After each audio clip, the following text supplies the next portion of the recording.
他认为致富之道最重要的就是一个字：势。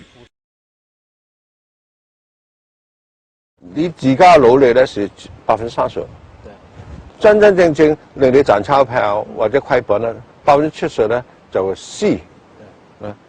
我為什麼1969年加入股票市場啊？2年功夫賺到20多萬呢？不是我聰明嘛，因為香港嘅政治剛剛上去嘛。1970年1年功夫，你為什麼可以賺到50萬呢？不是你聰明嘛，因為這個勢是向上面想啊。1974年為什麼你可以虧本虧咗啊？不是我笨嘛，就是勢對我不利嘛。